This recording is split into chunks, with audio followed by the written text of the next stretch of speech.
Auxier tackles the problem of pastoral care, Christian community, and recovery. Thank you. Can we have a big hand for Carol Ann? And it is a big hand. Oh, it's been great working with you.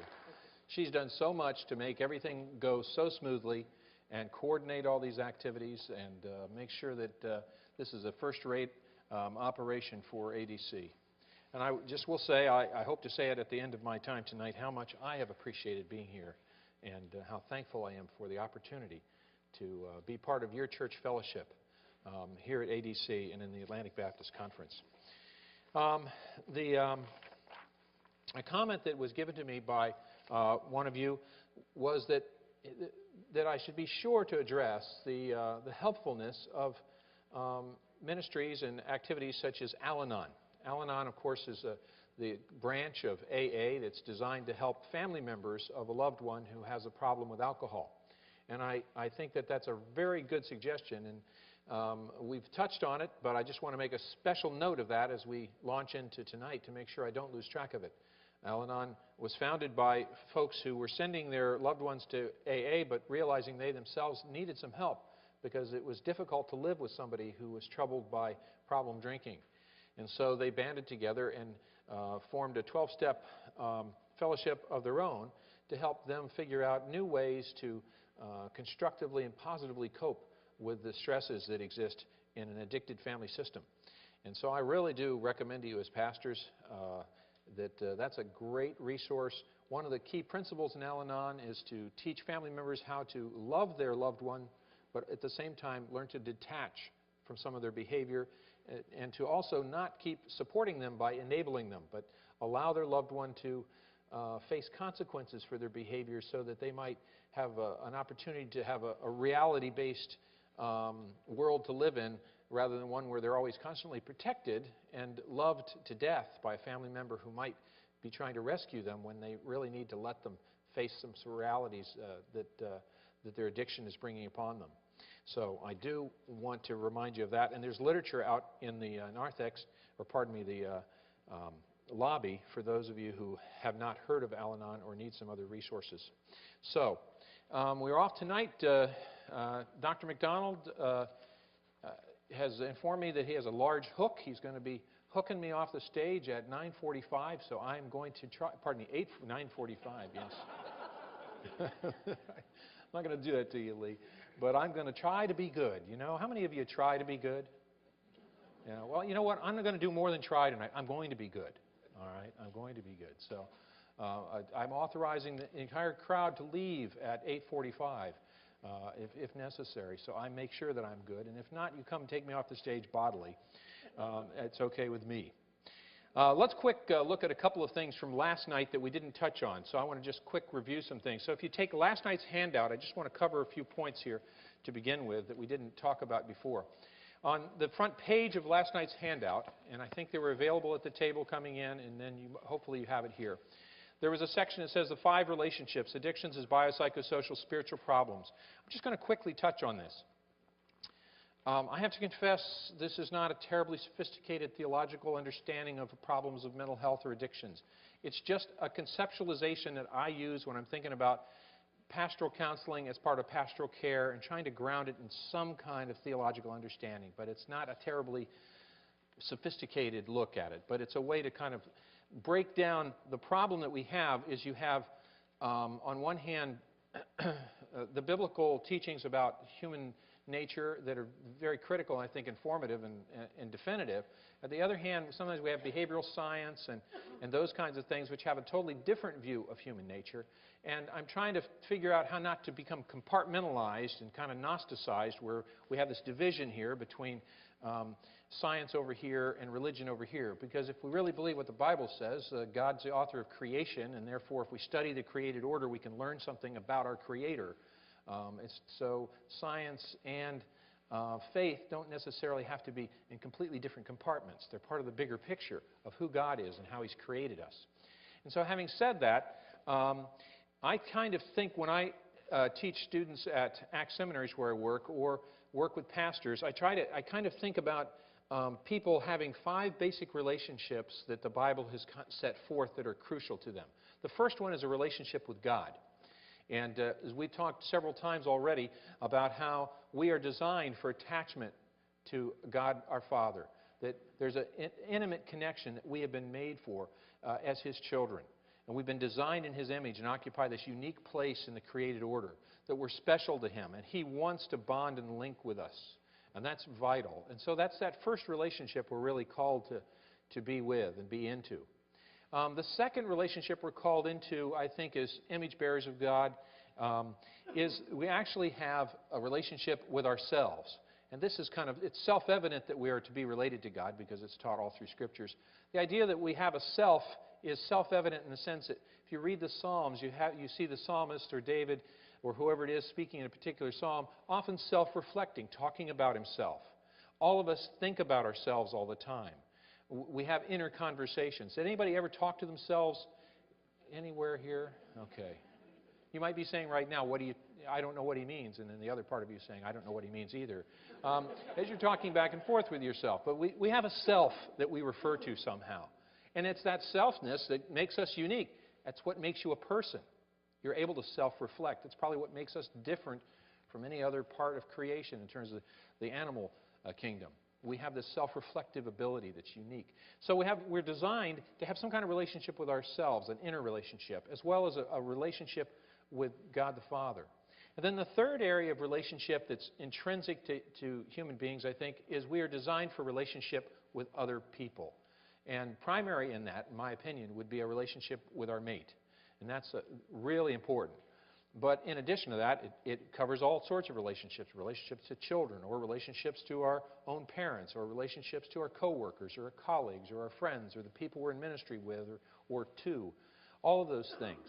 And so we are fundamentally relational people. And that's why if we over-individualize any kind of anthropology, or even some kind of psychology, we're making a mistake. Because we're going to miss the inherent connectivity that God has built into human beings. It's very much part of who we are. And that's the third kind of relationship that I think that is involved in being a human. The fourth one is we have a relationship of sorts with the angelic order, or the angels. And we don't think about this too often, but this includes both the angels who are following God and His obedient servants and messengers, as well as those who have fallen away from God and turned from Him, the demonic order. And so there's also a sense in which we may be possibly affected by that relationship at times. And then lastly, in the area of creation, I'm using that as a ballpark description of we have a relationship in some sense with our physical surroundings, our bodies. Now, it's not the relationship in terms of an interpersonal relationship like the others that we're talking about. But it is some kind of relationship. I'm not a disembodied spirit floating around, right? That part of the genius of the Hebraic notion of human beings is that we're embodied souls, and that our bodies are intrinsically tied into somehow our spiritual nature as well. And so that we also exist in this physical world. Now, when you think about people having problems as an issue in pastoral care, then one of the things you can do is think of in terms of these 5 relationships. If someone's coming to me with a problem, I might want to ask myself, is the primary difficulty this person's facing a problem in their relationship with God? It could be. They may be angry at God because someone died who they really loved, and that may be the big issue. Or it may not be. They may be fine, more or less, with their relationship with God. That may not be the crucial point there.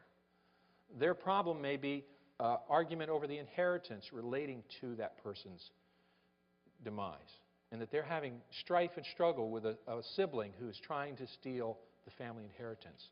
In that case, the problem is not centered so much on the relationship with the Lord, although there may be impact there, but it's often between them and another person. And that's where the disorder is that I need to address pastorally. It could be that somehow in the legacy of this person's life and the person who died might have abused them.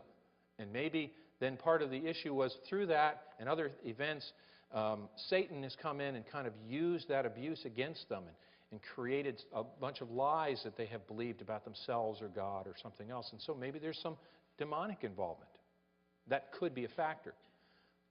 At the same time, maybe what's going on is a person died, and normally, if you're going through a grieving process, you're going to grieve normally, but actually, after about 3 months, you're probably going to feel a little better, even though you'll still miss the person. That's normal grief kind of range. But maybe it's 9, 10 months later, and you're still just devastated. And now what's happening is a chemical imbalance has begun to develop in your brain, where you haven't had as much serotonin available, and so you're getting into a long-term depression, not just grieving. And in that case, your body's become disordered. So when we think about people, I try to think about this because I think you could draw a circle around this whole thing. All of this is about God, okay? Because God's the one who made our bodies and designed us to operate in a certain way. So when our bodies aren't functioning correctly, that's not an unspiritual, strictly biological problem. It reflects the truth that everything that exists is from God's hand, and it's part of His plan. And so nothing happens that's not spiritual in that sense, because these 5 relationships were set up by Him, if you would. So I try to use this way of thinking a little bit about when trying to help people, sorting out where the main problem lies for them. And lots of times these are interrelated. Sometimes it's not just simply one or the other. So you could draw all sorts of lines and connections here. But it's a simple way to try to get you to sort out a little bit what's the main thing going on for this person. And recognize that people may have several things going on at once that should be addressed. And that's certainly true as well when we come to the problem of addictions, because we could use that as an example. An addicted person may feel God has abandoned them because they've prayed over and over again, Lord, take this away. I don't want to crave drugs. I don't want to be this way. Help me. And then they felt like God didn't answer them. And so they feel like God's abandoned me. He's not there for me. I don't care. He doesn't care about me. And so that person who's coming to your office as a pastor may have issues with God, feeling like God let him down. They also may have issues in themselves, too, where they feel that they are worthless because of what they've done or what's been done to them. And they may have deep feelings of total rejection of themselves. And they think they're unworthy and unlovable. And so there may be problems with their view of themselves. Their drinking or their drugging may have created chaos in their family or people who are depending on them. And they may have lots of alienated, broken relationships. And so they may have a problem in that area in their life. And it's possible that through all the darkness that's gathered around them as they've been involved in an addiction, that maybe there's been some demonic influence as part of the picture too. Maybe that's capitalized on that chaos somehow. That could be a factor in some people. And then lastly, physically they may be suffering the effects that happen to you as you have become addicted to drugs and your body's adapted and built tolerance, and you're experiencing symptoms of physical withdrawal when you don't have the drug, or other types of long-range damage due to your drug or alcohol abuse. And so that's just an example of how this picture helps you organize thinking a little bit about it, and how it breaks down the notion of trying to say it's either scientific or biological or it's spiritual, when actually it's all spiritual, and it relates to these 5 relationships. And I hope that you can think about it, use it for what it's worth. If it's helpful, fine. If you think it's terrible, don't tell anybody, just don't ever use it. The next thing we want to catch up on, I don't know if I told you about this before I go in this. I should probably say this. I don't know if you're aware, in Las Vegas, a lot of the casino employees also are faithful members of churches. Some of the churches they attend are Roman Catholic churches. And apparently, when folks are attending Mass and they're donating money, some of them are throwing in chips from the casinos in the offering plate. And now I guess they're getting so many that they have employed a monastery there, a Franciscan monastery, to sort out the masses of chips from the various casinos so they can turn them in. It's done by the chip monks.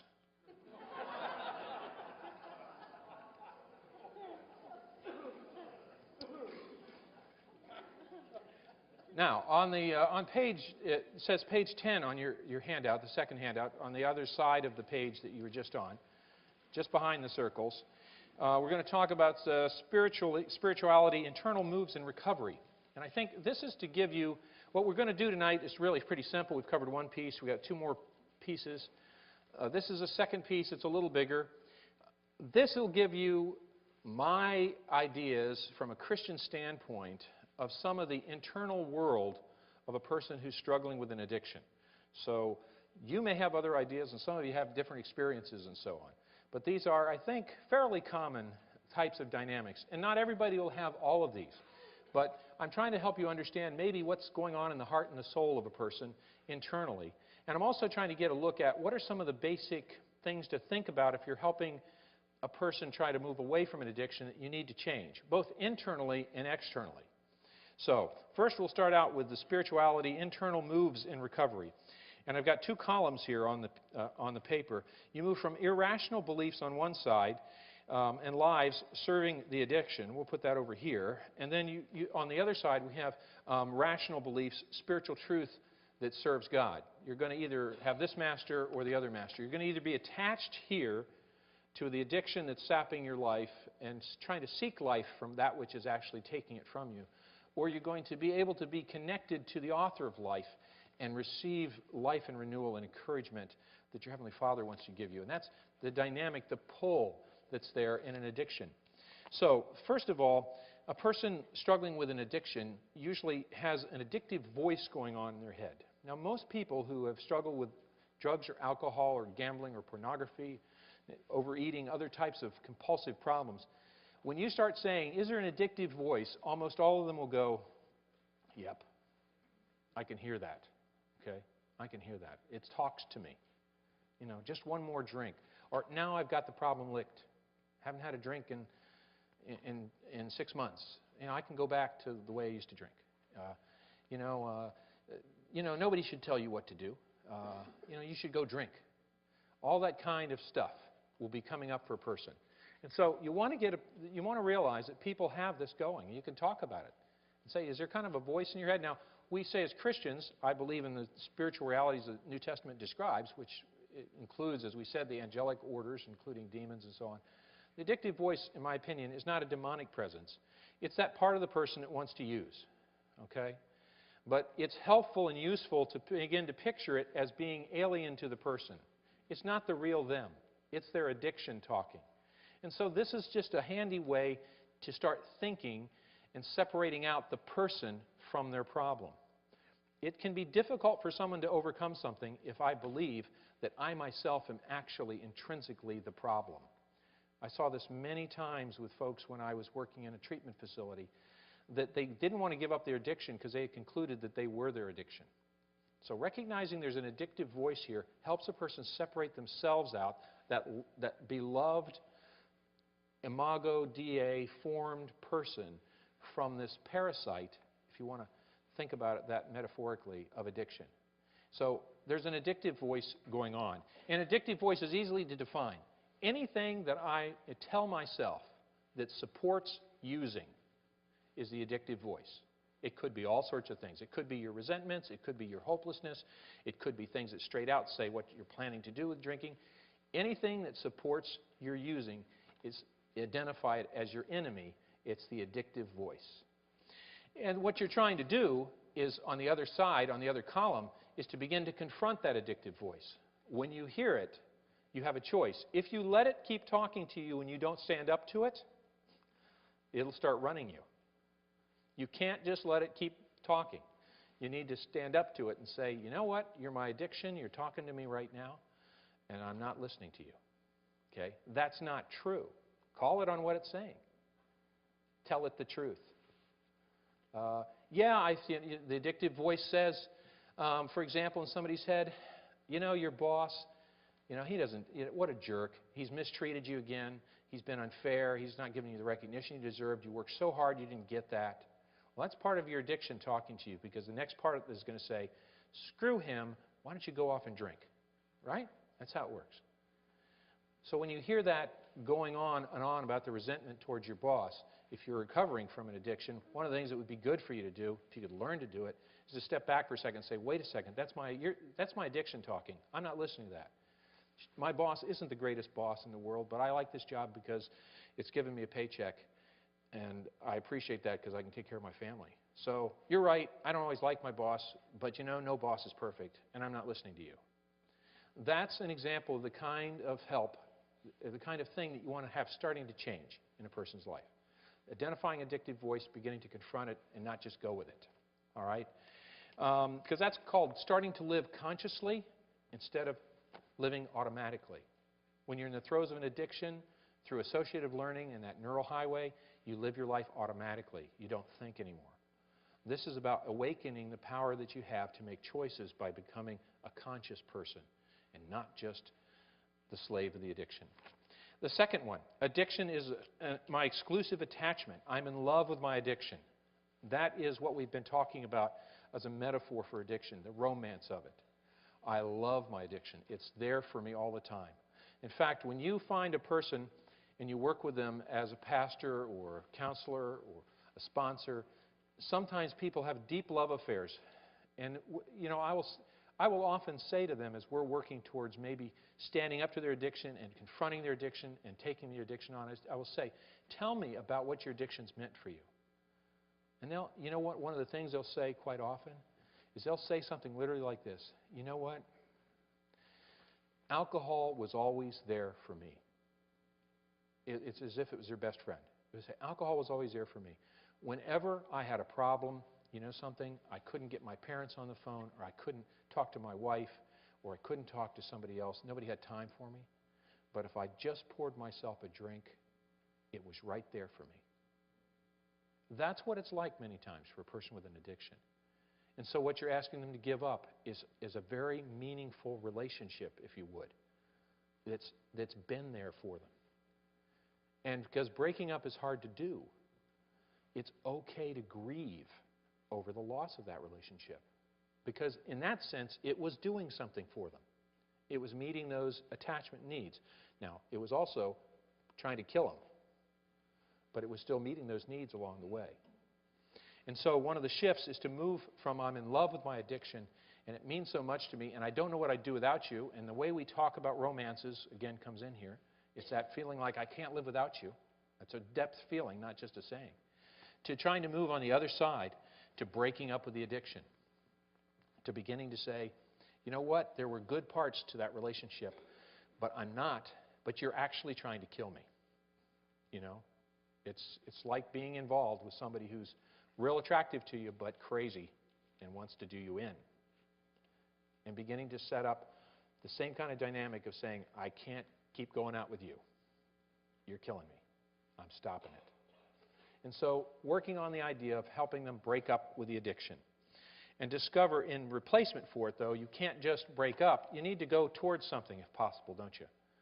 Because recovery is not only about running away from the addiction. It's also about what you're running towards. And you've got to help people run towards something. Again, that's one of the things that's a great thing about the 12 steps, because it's about running towards God. But that's a great thing about any kind of recovery.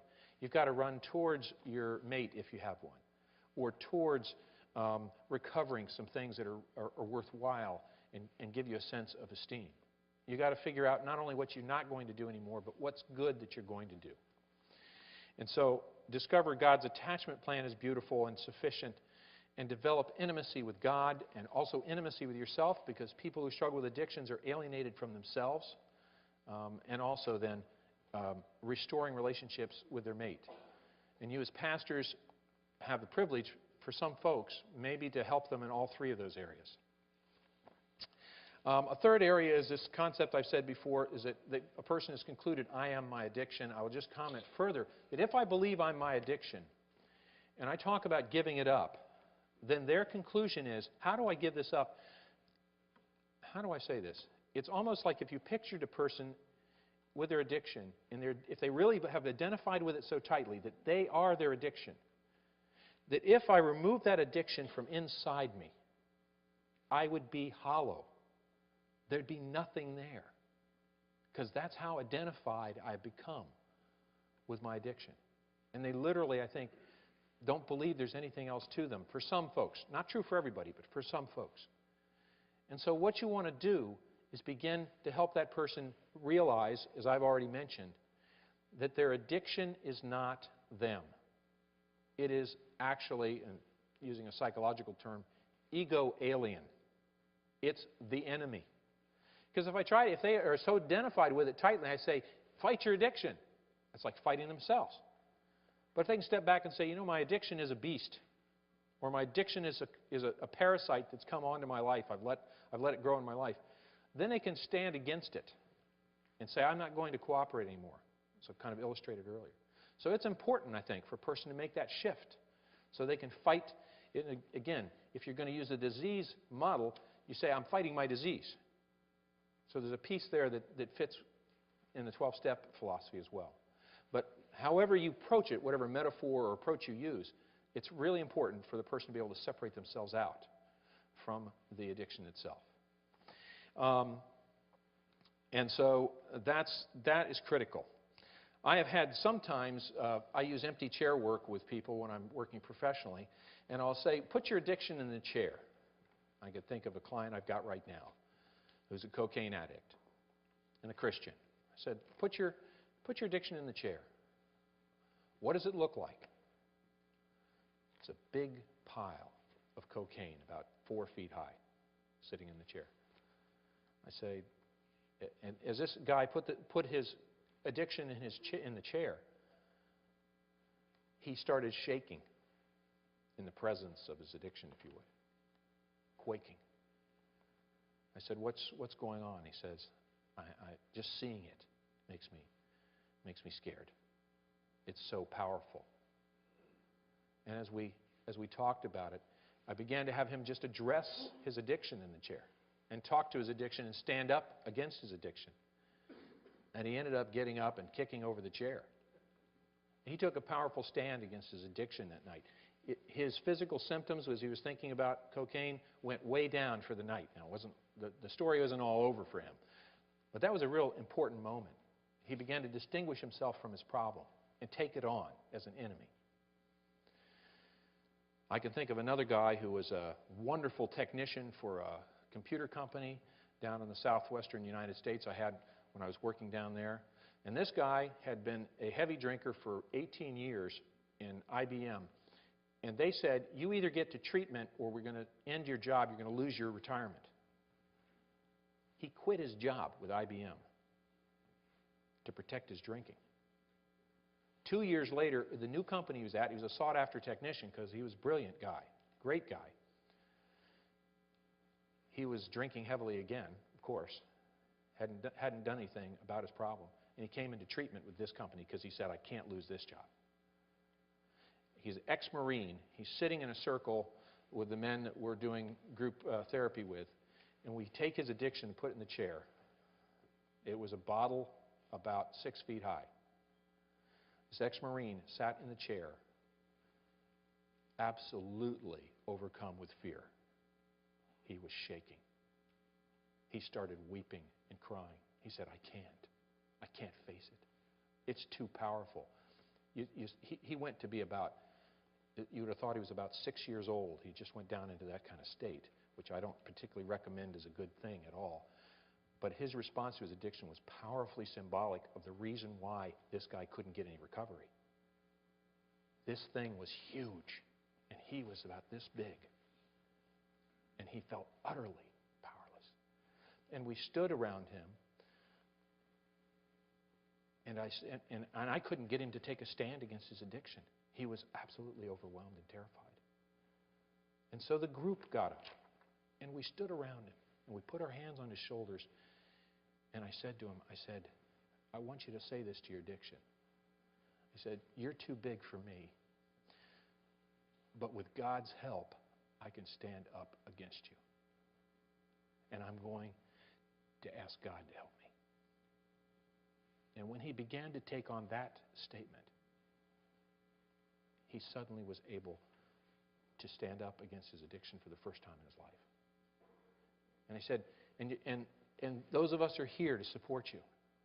Others who care about you, they're standing with you, and they want you, they'll help you too. He repeated the same thing. He began to dialogue with his addiction and confront it. And he finally was able to stand up and stick out his finger and say, I'm on to you now, and with God's help, I'm going to be different. I'm going to be in recovery and not in slavery. Well, that's not the end of the story. That was a decisive moment. That was an important moment. It's not the end of the story. But it was a very important time. Because for the first time, he began to ask God to help him. For the first time, he began to see that his way of having to deal with his addiction is going to mean he's got to trust in God. So that's a very important thing, to break up with the addiction and also to confront the addiction as not you. Shame-based identity is very common in people who have struggled with addiction. Many times that was one of the things that attracted them to drugs and alcohol in the first place. They grew up in a family system maybe where they got messages, whether they're intended or not, whatever the intent was, they got messages somewhere along the line that they weren't important, or maybe they were worthless, or maybe they were told they were stupid, or you'll never amount to anything, or maybe they were treated like an object and abused, all those kinds of things. But the impact on a person when they go through those things is a deep belief that they are flawed and worthless, and if anybody really knew who I really was, they would never want anything to do with me. And so they have a shame-based personality that is controls them. And in order, when you feel ashamed, how does it feel? You enjoy that? It's an ugly feeling, isn't it? It's a horrible feeling. Personally, when I get shamed by somebody, the first thing I do is get angry. Because if somebody shames me, I'm a lot better at being angry than I am being ashamed. I'd rather be angry any day than be ashamed. So if I feel shamed or I shame myself about something, next thing I'll know, I'll try to find somebody to blame for something so I can be good and angry because that covers up my shame. Well, other things cover that up too for people, and sometimes it's drugs or sometimes it's pornography. This is very important in pornography addiction. Most men who get involved in pornography have developed, either before or during the process of becoming addicted, a very deeply shamed personal identity. And then the way the pornography cycle works is they get triggered, their shame starts setting in, they start viewing pornography and fantasizing, they start masturbating then, they masturbate, then there's a momentary relief, and then how do they feel? Out of control and even deeper shame. And then they're training themselves, so anytime I feel a lot of shame, what do? More porn, more masturbation, acting out, release, and then deeper shame. And that's why it continues to keep them enslaved to the process, that shame-based personality. I had a good friend. He came to me after I was preaching on 1 Corinthians 7 about marriage. He said, "John, I've got to tell you, I've got a terrible problem." He began to describe a lifestyle of all sorts of sexual addiction, pornography, so on. He hadn't been unfaithful to his wife, but it was pretty deep stuff. Been spending hundreds of dollars on pornographic materials. Couldn't buy a house probably early on because he was putting so much money secretly into high-priced pornography and phone sex that there wasn't enough money to save up. And as we talked and we walked through things, I'll just call him Roger. Roger and I talked through his problems, and he began to get help and turn to the Lord. One of the things that we identified was he was Special Roger. See, Special Roger was how he looked at himself. And that meant that if he was 4 minutes late for work, and he was a very punctual guy, unlike myself, but if he was 4 minutes late for work, he would berate himself his entire run. Now, anybody else in the yard who was late, he didn't hold it against him. And he was usually 10, 15 minutes early because he was very punctual. But everything had to be perfect that he did, or else he was trash. And that's coming out of a source of shame about himself. He had no grace to give himself. He had no love to give himself. And you could trace it back into how he was raised and some family dynamics and so on. So he really had, we started laughing about him being Special Roger after a while. Oh, okay, there's Special Roger, you know. You got to be perfect. Accept yourself as a person who God loves even though you're not. And that's a movement from this shame-based mentality to a grace-based mentality. So vital for good recovery. So embracing God's grace then. And this is a line that I encourage you to think about. I'm a valuable, fallible, beloved child of God. Actually, all of those phrases are quite important, I think, in pastoral care. Because if you're dealing with people who have been imprisoned by shame, and they hate their self, if you say, well, if you say just an affirmation, I'm just a child of God, and you say that, you should embrace that. Frankly, it doesn't work very well. And the reason is because the rest of the sentence in their head goes, okay, I'm a child of God, and I'm loved by God, and the rest of the sentence goes, as long as I perform. Okay? That's how it works. So, yeah, oh, that's right, Pastor.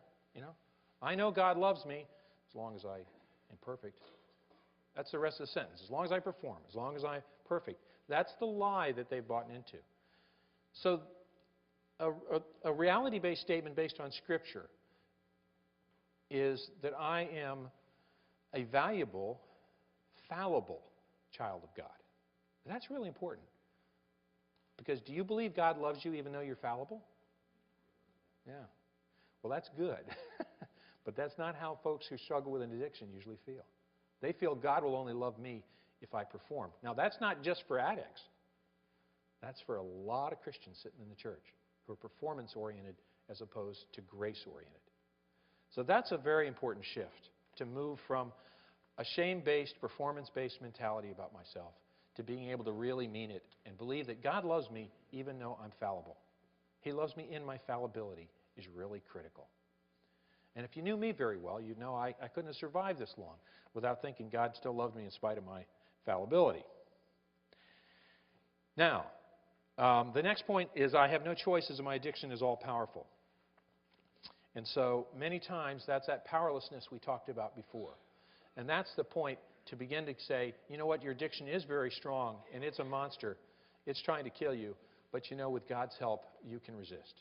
And that's about reassuring and encouraging them. But it also means I'm not going to let you down either. I'll stand with you and support your healthy choices. But you also need to begin to say to God, I know you can help me, and call out to Him. Because who can be saved by the Lord unless we call out on Him? We have to do that as well. So that is important. Also, a person in an addiction, they walk in unforgiveness and resentment towards others, self, and God. And there's a lot to be said about this, and I had a chance to preach a sermon on forgiveness and recovery today, and that was one aspect. There's actually, it's a complex issue of forgiveness, and I think there's probably 5 kinds of forgiveness. I don't have time to go over it. But basically, you have 2 basic categories. You have forgiving others and receiving forgiveness. And then I think about it, when you forgive others, which is what we talked about today in the message, it's about forgiving other people. And then secondly, sometimes we have to forgive God, which is not quite the same thing, but it's a kind of thing we might do. It's not as if God has truly done anything wrong.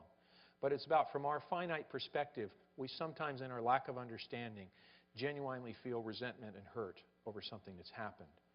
And so forgiving God is not about overlooking or giving grace to somebody who's done an evil deed, but it is about actually coming to grips with our finite view of it and beginning to say, God, I have to say honestly, I'm angry at you, and I'll forgive you in that sense. I let it go and confess I don't understand it. But many times people have to do that if they have a resentment and their fist is raised towards God. And we already talked about the importance of making things right by forgiving others who have offended us. And then there's the other side about receiving forgiveness, which is also talked a lot about in the 12 steps, for example. Making amends is how it's described there. But that's about going and trying to make things right when we have done something wrong. And that, again, is about asking God to forgive us, and as well as asking others who we may have done some things that have been wounding and hurtful to them as well. And then the last area, those kind of 4 types, the last area I'd suggest is kind of in the middle, because it's both the granting forgiveness and receiving forgiveness, and that is about forgiving yourself. One of the hardest things to do sometimes is to forgive yourself. You might be a very generous person and love to give forgiveness towards others, actually. Maybe you're very merciful. And maybe you have even let yourself be forgiven by God. But sometimes a barrier to receiving God's forgiveness is you won't forgive yourself.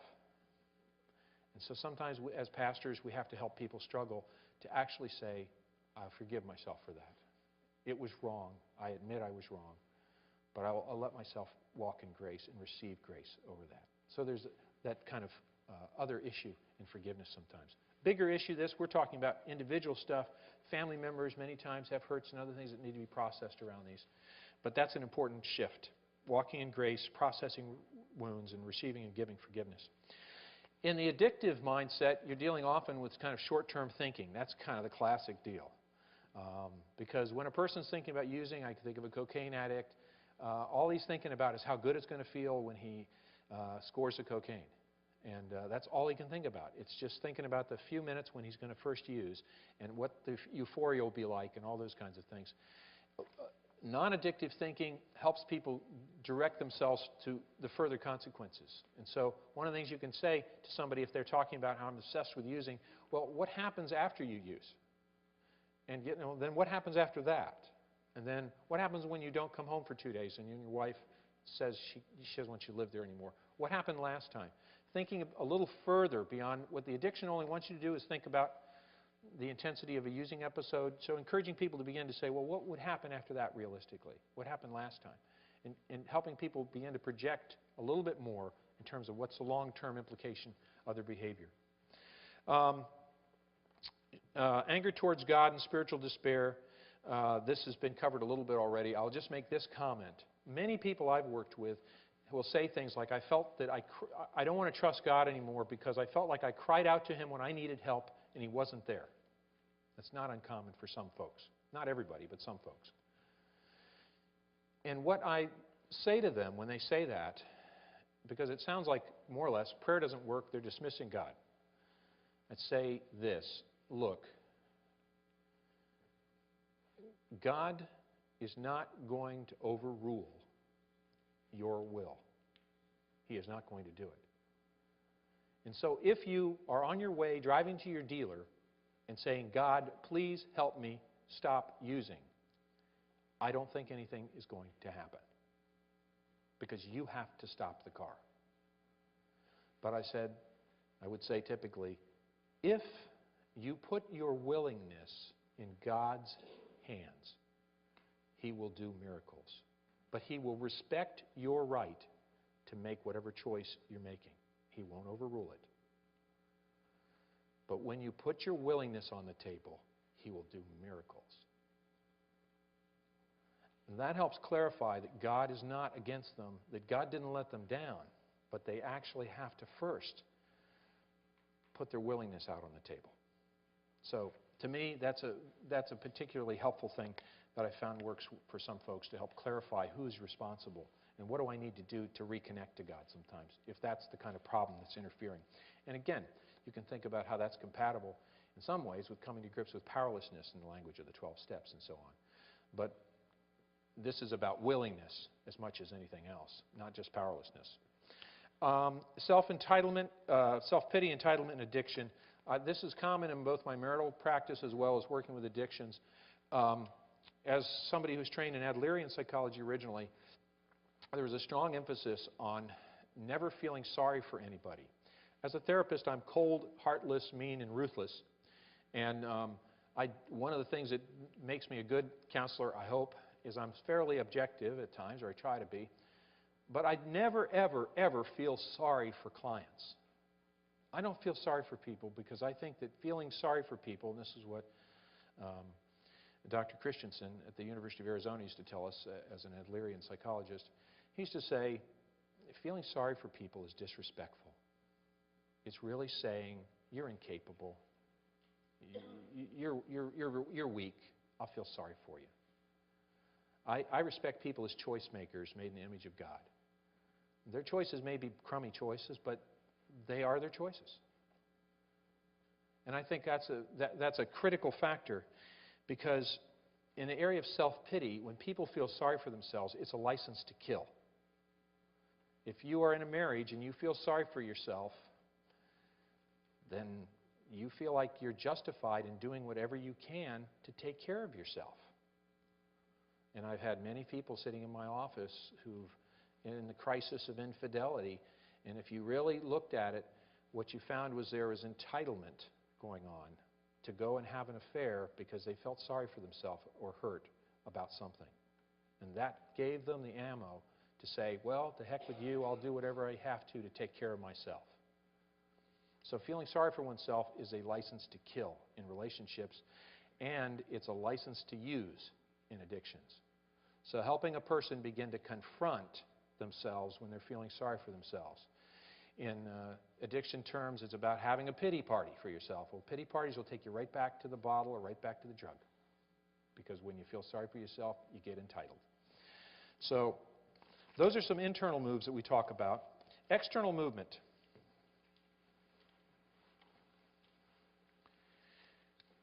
These are actually more self-explanatory and don't need a lot of extra comment.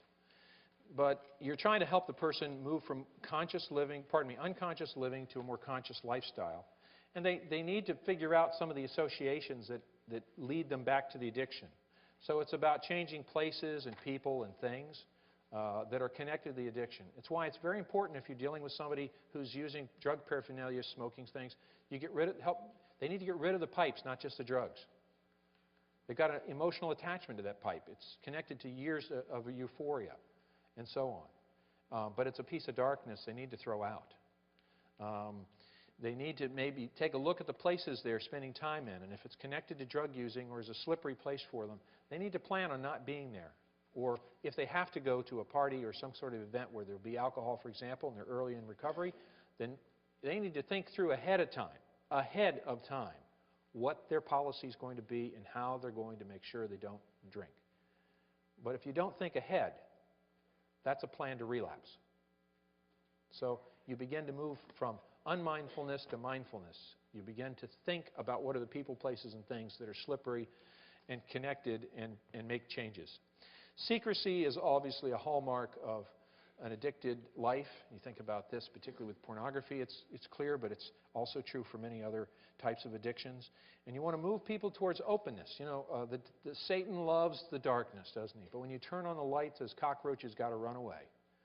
And so beginning to live a life that's open and transparent is part of a value shift from secrecy to health and openness. Deception and honesty, another simple, obvious thing. You work on this maybe with a couple, you know, helping the individual who's been involved and mired in, let's say, chained to pornographic addiction. They need to stop lying about what's going on.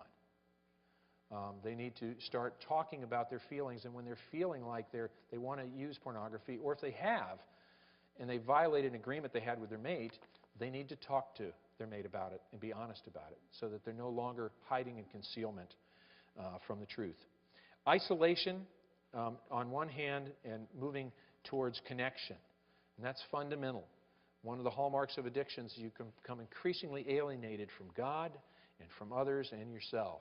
And so helping reconnect to other people is very important. This is where support groups and self-help groups can be helpful.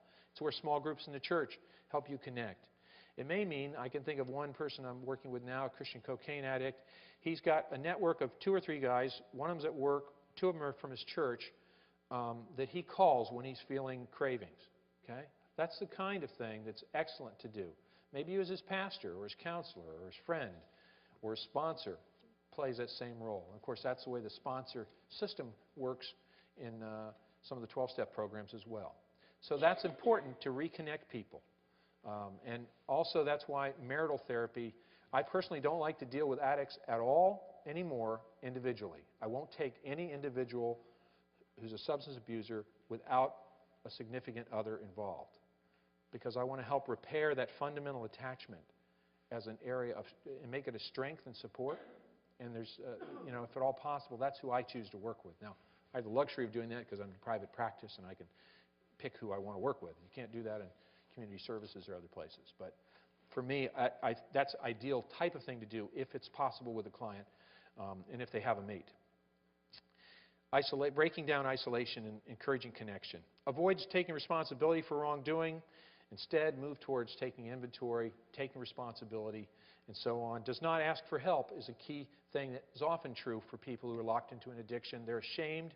Comes out of the shame base there as well as anything else. But many times they were raised in a family where it was not appropriate to ask for help. We talked about this on one of the other meetings about how in rural environments sometimes that's very strong. To pull up yourself by the bootstraps, you know, I've got to be stoic and tough it out, means it's hard to ask when I'm really facing a serious problem. But by building the kind of relationships that you as pastors and pastor spouses often have, you will open the doors for trust so that people may feel more likely to ask for help because they know that you care about them. Addiction is seen as the only reward in life, and developing new rewards is important. That's part of, you're not only leaving behind, but you also need to run towards something. So finding out something else that is encouraging, something else that you love. Maybe rediscovering something you used to love. One of the best things to question is, before the addiction hit, before you got into this, what did you used to like to do? And they might talk about, I used to like to go cross-country skiing, or, I used to go canoeing, or, I would love photography, or I did this or that. And it fell by the wayside as their addiction took over their life. So you can use what they did in the past to recover something for the future. Can't stand negative feelings, has to escape, versus talks about negative feelings and processes them. And then health neglected, that can't stand negative feelings, has to escape is very fundamental. I mean, that's the basic way that most addictions work for people. In some way, they're trying to change their mood. So helping them find a new way to take care of their feelings. First of all, let themselves talk about their feelings. This is the importance of calling and connecting to others. But then secondly, find out some healthy ways. Maybe I feel better when I go exercise. Maybe I feel better when I talk to somebody. Those are ways to get the feelings out so they don't build up and help the addiction. Health neglected and possibly damaged. We've talked about this in an earlier session, and trying to build some awareness of nutrition and health recovery. And then having an unstructured, aimless, chaotic lifestyle and turning into a more structured, goal-oriented living. Having a better structure to your life is often helpful to people in addictions. They've been in a lot of chaos. So a good structure is good. Slowing down change is a good idea. Trying to build in some regularity into their life is really important for their recovery. Now we're looking at our next page here. And in the next 17 minutes, we're going to finish this. This page 2, frankly, let me just make a comment about your handout. I purposely designed this so it's self-explanatory. So in the material that I've got here for you tonight, everything is really stated. I'm, in fact, just going to hit highlights on it because it's already clearly stated with plenty of examples. The one place that I want to explain is particularly this page 2. And the next page we'll look at for sure. But we may not get to the last couple of pages, but that's fine. That's why I've given you a pretty full account, so you've got it. Okay? So when we look at this, the stages of change is very important. It used to be the assumption was that people you either wanted to die or get well. You either wanted to go into treatment or you're going to die. And that was pretty much it. But what happened is at the University of Rhode Island, two guys named Prochaska and DiClemente began to evaluate how many times it took to quit smoking. And they were finding out that people needed to attempt to quit smoking successfully, they needed to try to quit something like 4 to 7 times. And that got them thinking that instead of thinking about relapse as a disaster or a failure, relapse actually builds toward recovery if a person's trying. Because beating an addiction means repeatedly failing before you succeed, probably. And some of you who are in recovery can say, yeah, that's probably true. I tried a couple of times. I knew a guy that I worked at the VA hospital with down in Arizona. He had been in treatment probably 15 times. Now, she was a pretty severe street alcoholic. When I met him, he had a master's degree and was running the rehabilitation program. And he was a hopeless case in Wisconsin, where he was from. But God had turned his life around. But he had turned his life around because he finally got it. So they began to say to themselves, maybe there's a process of change that we need to pay attention to. It's not either you're going to change now or never, but we need to think about change process. So they came up with what's called the Wheel of Change. Many of you may know this already. How many of you have never seen this before? Okay, significant number.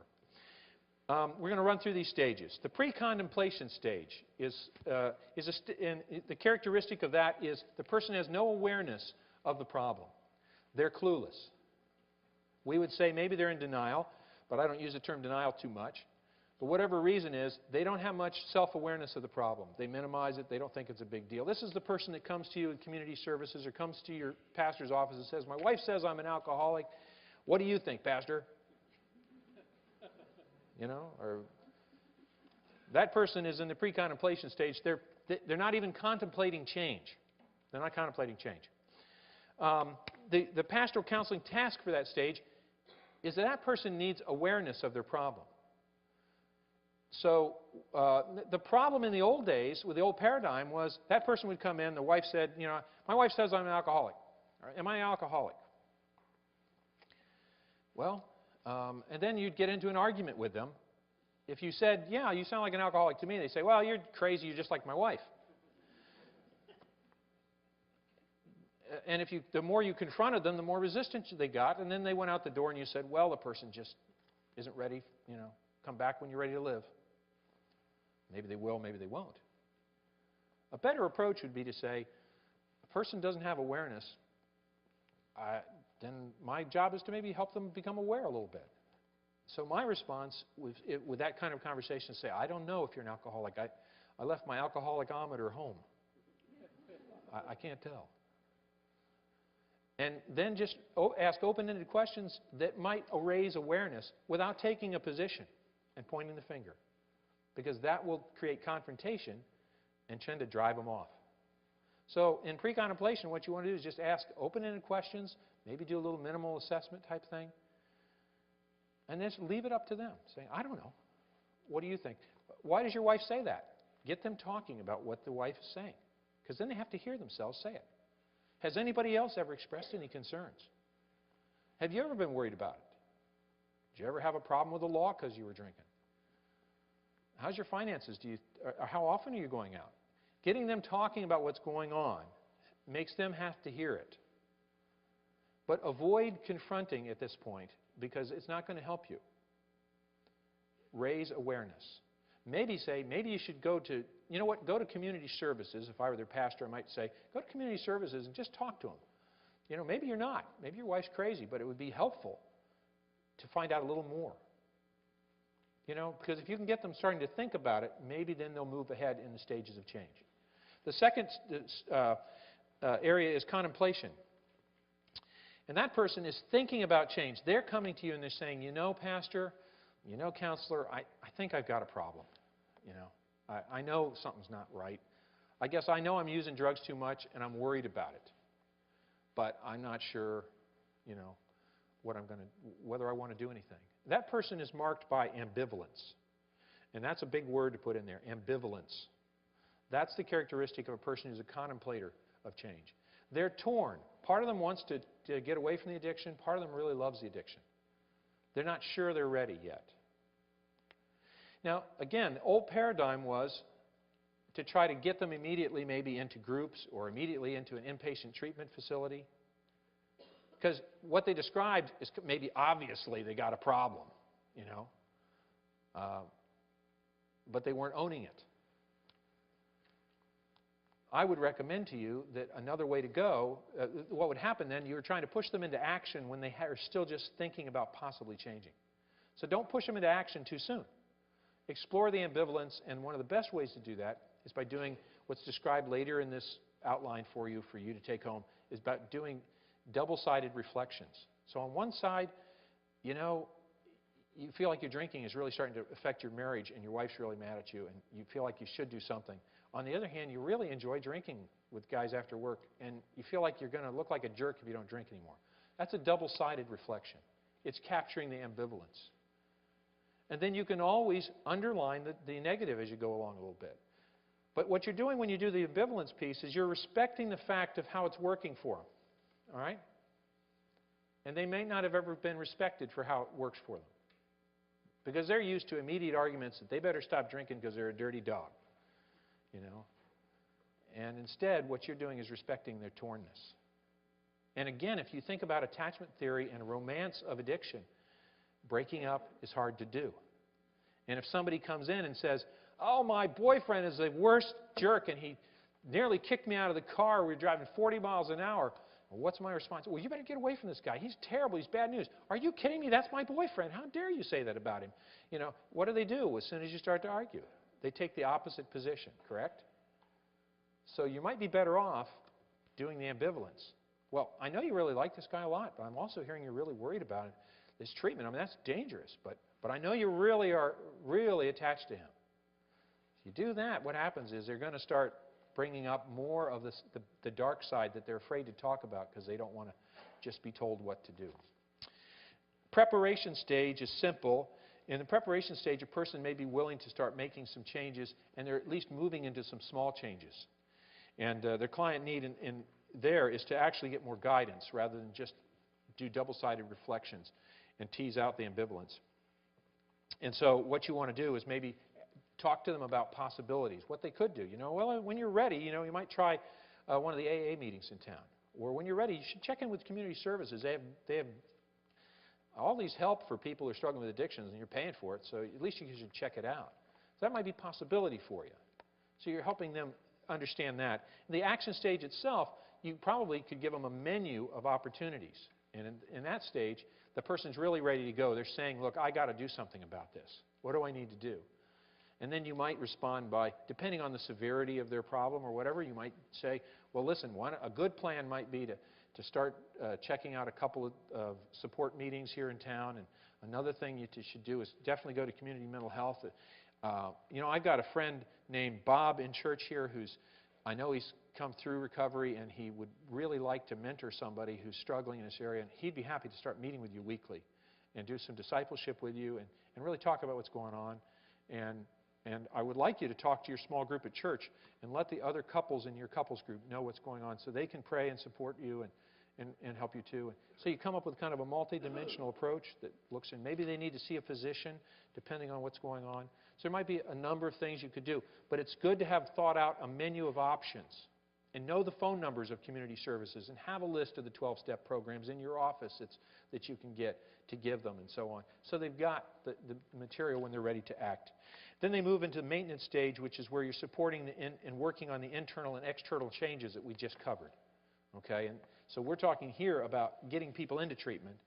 Before we were talking about the whole process of kind of converting from the addicted mind into the recovering mind. Okay? And then and so we've covered maintenance a little bit, and that's a bigger topic, and there's lots of help and so on. But let's jump down to relapse, because we have talked about some maintenance issues and themes. And relapse, the characteristic there, of course, is having gone back to the use. And what I would suggest to you, and this is also in your notes later here, that you want to distinguish a little bit between slips and relapses. It used to be for sometimes any kind of use was judged a relapse and so on. But I would suggest to you that if a person's a slip is something where you make a small mistake, it's a relatively short duration, it doesn't have huge consequences usually, and the person makes a conscious decision to come forward and come back and say, I know I'm getting off track here. And so they stop themselves fairly quickly. A relapse, it's kind of a fuzzy line, it's much more extensive, and that's where they're really going back into the behavior usually for numerous days or a week or more or something like that. It's an important distinction sometimes because people tend to beat themselves up a little less for a slip. And so if you can frame it as a slip, that sometimes makes them feel like they haven't totally lost their recovery. But the other thing that I think is very important, and this goes back to the principles of motivational interviewing that are later covered in this document you take home, is that we need to see relapse not as a total moral failure or that the recovery is in the toilet, but as relapse is part of recovery. Couple I'm working with now, he's a cocaine addict. He relapsed after 11 months of sobriety. Now, his wife took some very firm boundaries and stands with him and asked him to leave the house for 60 days. But one of the things I said to her when I was talking to her about whether she wanted to remain married to him, because he's had a number of problems over the years, is we really talked about this idea of relapse is part of recovery. And I think it's right in their case. He's really done a lot of good work. Let's not throw it all out because he went on a binge. There needs to be consequences that remind him that if he doesn't make some changes, this is not going to go on forever. But at the same time, let's not catastrophize relapse either. It can be viewed as a learning experience. And so one of the things I did with him, I brought a letter with me. I don't have it. I'm not going to read it right now. But I asked him, what did you learn from this? And one of the things I did with him in counseling, I said, what was going on with you before your relapse happened? So we could understand what set you up for going back to where you were. And he began to talk about it. He said, well, you know, John, what happened was about in October, I was I was feeling stressed at job. There were some job changes there. I was feeling insecure. I was coming up for my evaluation. I was really stressed at work. And then on top of that, at night, my wife would go to bed very late, very early. I was staying up late. I was getting on the computer and going back into my porn because he had been a pornography addict for a number of years too. And so the secrecy piece that was related to his pornography use really liked to kick up his addiction to cocaine, because that's part of that secret world of sneaking off and using. And so the secrecy related to the one addiction fed the secrecy of the other addiction. And so all these things were going on. And what we identified was the place, and he said, I stopped talking to the people I'm supposed to talk to. I stopped talking about how he's feeling. I began to withdraw. So, it didn't just come and get him in November when he relapsed on cocaine. He started to decide to use back in early October when he started getting involved in these other activities. The isolation, the deception, the pornography, all that stuff. And so if he's going to plan for relapse prevention, he's got to pay attention to that stuff. He said, next time you do anything with pornography, you need to immediately talk to your wife. Because if you don't, the world of secrecy and the sexiness of your addiction is going to come and get you. And if you're not communicating with other people, you're going to have to realize that that's a sign that you're preparing to relapse. It's conscious. Don't kid yourself. You're making the phrase that Alan Marlett uses is seemingly irrelevant decisions that actually are pre-relapse behaviors. So try to take a relapse by looking at what was going on that led you there in order to get a better picture of how to plan for making that your last relapse if possible. Because relapse is really part of recovery. And let's hope you don't have to do 6 more. Let's hope this will be the one that really takes. But if it isn't, stop it as soon as you can, and let's learn from it, and let's go on. That's a different frame on it. Well, I have had a great time here with everybody. We know that the material in the remaining pages on eliciting self-motivating statements, I've given you examples for each one of these. These are the kind of things that when people say these in your office, a person comes in and says, man, I'm here because if I don't get my act together, my boss is going to axe me. It sounds corny, but just simply reflecting that and saying, okay, well, you're really worried about what your boss is going to say, and you don't know what you're going to do if you lose your job. What you're doing with that is not just being a simplistic Rogerian reflector, but what you're doing is actually reminding the person of what he said of his concern. You're actually deepening his concern by reflecting that back. And so on and so forth. And the concern of others and intention to change, you're reinforcing it. So in the case of the example there, if somebody's saying, when I look at my son in the cradle, etc., and you feed that back and you say, it sounds like you really care about your kids and it's really important for you to recover for them. So you're not giving them a sermon. You're sticking with what you're hearing them say that's important. And that fits along well with work in ambivalence and picking up motivational bases that they have. So I hope that this material is helpful to you. You do have, in addition, a handout that's an extensive handout, a bibliography that I gave out. And so I'm just going to remind you of that. There's a number of books. I'll just hit the highlights on the pages here. And then Lee, why don't you come on up here right now? It's just so... because he's not pushing me at all in any way. I want to be respectful of the parameters here. The first section of the bibliography is on general books that are Christian books, and I've given you some of my comments. Some of you may like some of these books, may not. These are just some of the ones I like and have gained from, and so on. The online recovery resources for pastors and therapists. There's a whole bunch of things. There's a good world out there of Christian recovery in particular. And so I just encourage you, when you're on the net or the web, check out a few of these and see the kind of organizations and materials and resources that are there. Because you might discover some resources that you're unaware of that you might want to use at your church or in your ministry or even in preparing a sermon.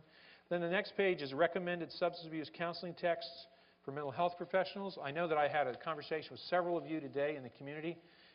If you're involved in mental health in the community, these are books that I think are particularly good, and I've tried to highlight the ones that I think I use a lot. And then the last section is on pornography and sexual addiction resources. I've mentioned that one of the great things to do is to find a server like Covenant Eyes, and there's other ones that allow you to not just filter out stuff, but have accountability partners who view what you view on your computer to build kind of an internal responsibility, not to enter into that world of fantasy and isolation that so undermines our spirituality and our relationship with our mate. Again, I want to thank you for having me here, and I would like to thank particularly Dr. McDonald and the board of Acadia for extending the kind invitation and the honor of being the Simpson Lecturer this year. Thank you very much. All right, bless you, Lee.